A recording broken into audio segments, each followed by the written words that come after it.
Welcome back to Thank God You're Not My Child. Yes, don't get offended over here at this podcast. I'm just going to talk about kids behavior, fits, weird things they say, parents, teachers, probably just stupid things humans do. We do some stupid shit. And if you don't say you do stupid shit, then you're the one that's in denial. I'm just saying. So I want to talk about scary things that your kids may have said. And I found a whole lot of stories. And so I was just going to read a few stories just to know if you've ever had anything like this out of your kid. You know, when you see your kid staring at the corner and there's nothing there. And then you ask them, what are you looking at? You don't really want to know what they're looking at because I think kids might be able to see some weird things that we can't. So, the first story. Little boy wakes up in the middle of the night. His dad comes in and says, "Go back to sleep. There's nothing under your bed." The little boy looks at his dad. He says, "I know, because he's behind you now."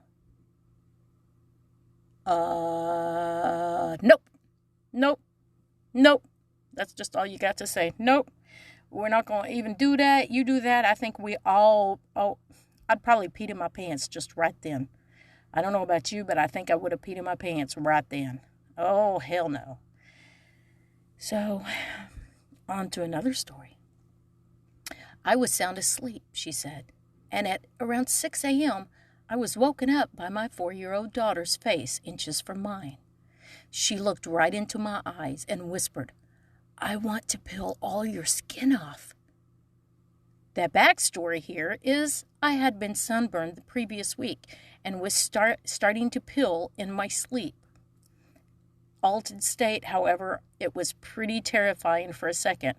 She just wanted to help me get my sunburn peeled off, but I want to peel off your face. Okay, who wants their 4-year-old daughter saying that to them? Okay, hold on. What do you want, honey? I want to peel off your face, Mommy. Yep, right there. Let's just say it. Let's agree. Shitting in your pants by now. Shitting in your pants. Have you ever had kids do that? Or is it just me that sees all these weird things that kids do?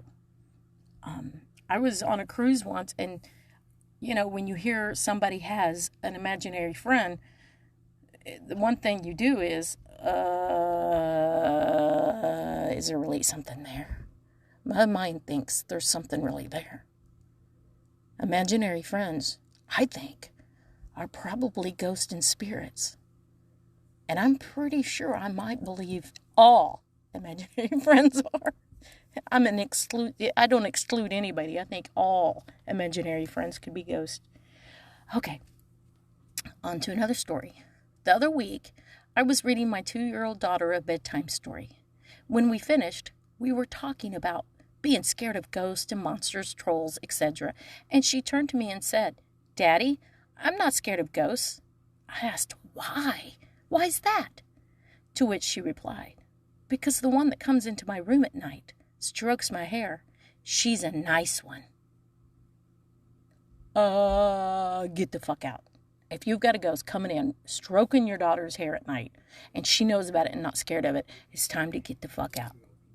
It's time to get the fuck out. Time to get the fuck out. Do we agree with that?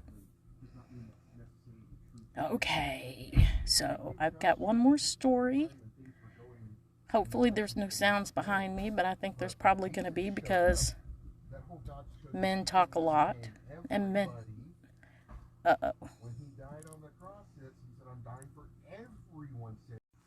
Oh my Lord, I'm so sorry. I had to speak out to try to get those to stop talking because I could hear them. I'm pretty sure you could.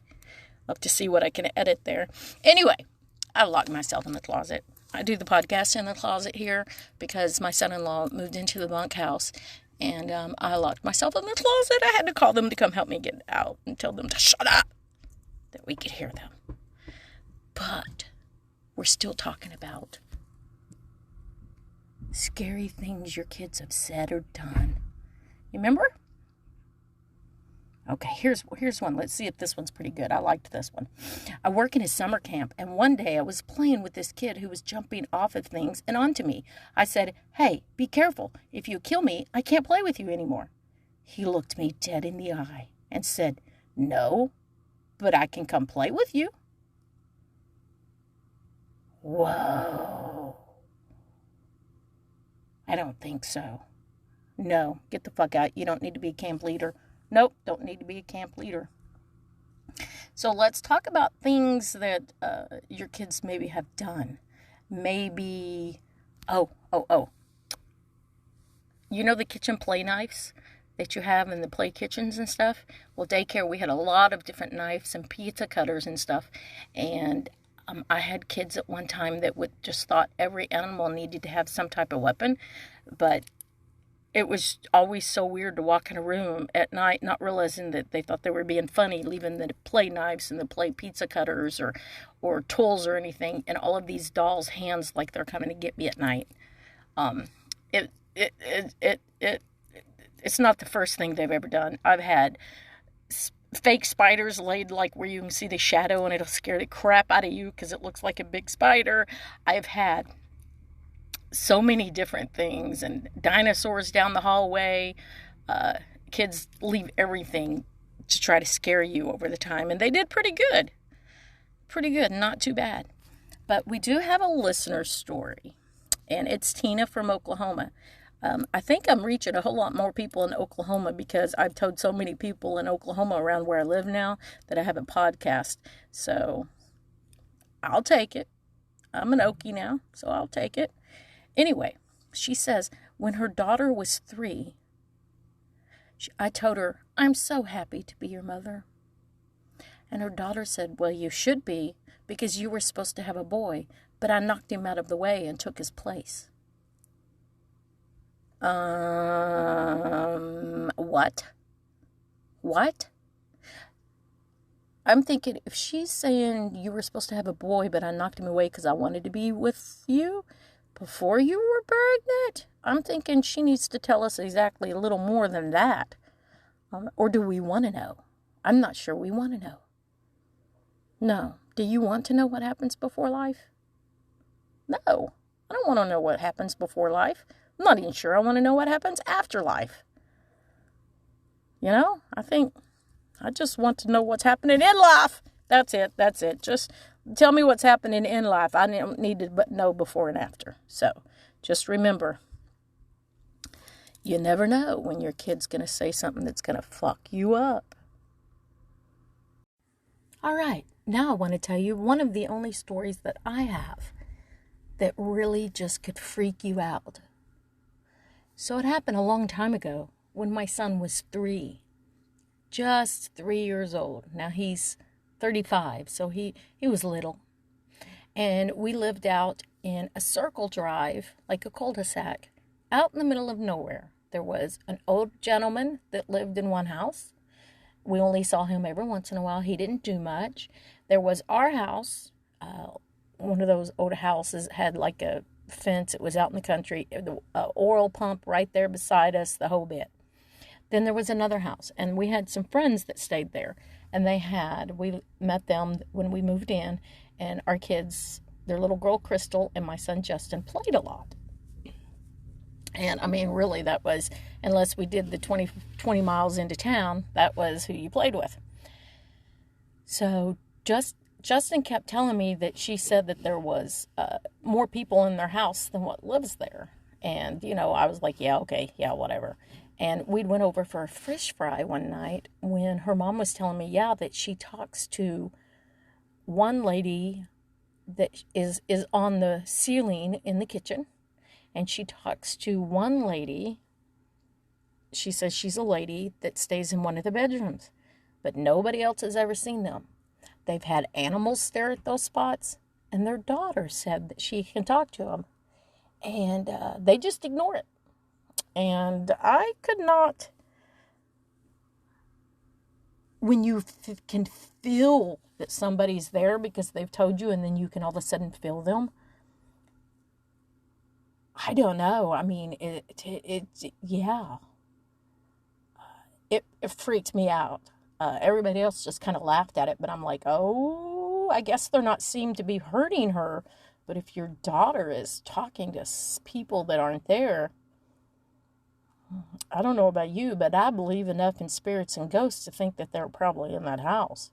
It also made me really scary to have Crystal come over to my house because my house was older than her house. So, yeah, there was that. I did ask her once if she ever had seen more people living in our house, and she said, "No, I haven't seen anyone." So, yeah, just like it was just, you could ask her, "Do you see anyone else living in the house?" And I don't know, is that a child that just can see the other world, or is that a child that, I mean, Lord only knows, is she seeing dead people now that she's 35 years old? It just makes you realize that there probably are people out there that can see something on the other side. And when it's your kid, it'll just freaking fuck you out, won't it? I've never had my kids say that they've seen anything, but I have had quite a few daycare ones.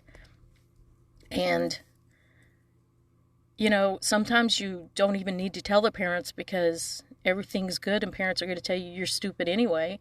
So, you know, it's definitely one of those you need to think about. But I really need to hear more stories about freaky things your kids say. So if you want to, remember, you can always email me at justbkdonna@yahoo.com or my Facebook page, Thank God You're Not My Child. DM there. This has been a really weird thing to research because there is just stories after stories after stories of kids saying some freaky things. And so go out there, search it. I just searched through Google and watched some videos on YouTube and found some just freaky stuff going on. So remember, when your kid is staring at the wall, there could be somebody there. When your kid tells you, "Hey, look, my Barbie looked at me." Did they? Maybe your kid says, "Oh, don't worry, Grandma comes in here and takes care of me at night. But Grandma has been dead." Yeah.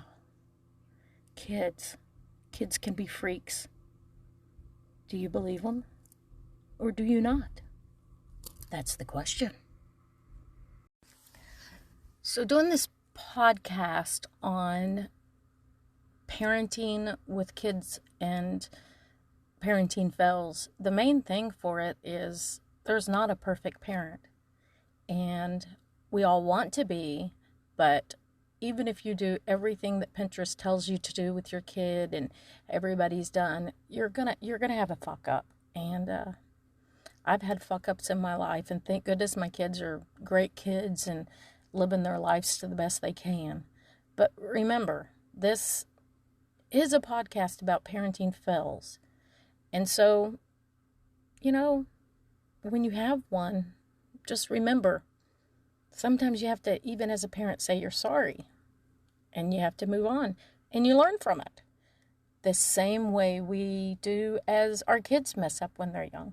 Because my kids have had some bloopers of, what the fuck were you thinking? And you know what? You still love them. So even if you mess up as a parent, they're still going to love you. And so just realize that, yeah, you might want to do those Pinterest things. Yeah, maybe you shouldn't put them to bed at 7:30 because you're sick and tired and you just need a break. So you change the clocks to, I'll say, an hour earlier so your kids go to bed an hour earlier. Or, okay, hold on. Maybe that was just me. Maybe I did that. Yes, I did that once. My son got into like first grade and started learning to tell time. And then we started realizing, well, now we can't fake it. We have to change time to get them to go to bed earlier than we thought we wanted them to. It doesn't mean you're a bad parent if you change the clocks. Just remember that. And if you have never thought about changing your clocks and stuff to have 1 extra hour of breathing time because your kids are so stressful, guess what? You can change the clock that they're looking at so you can have an extra hour. And an extra hour for your kids sleeping? Kids need lots of sleep, so it's not going to hurt them every once in a while. So anyway, this was me on my shit soapbox.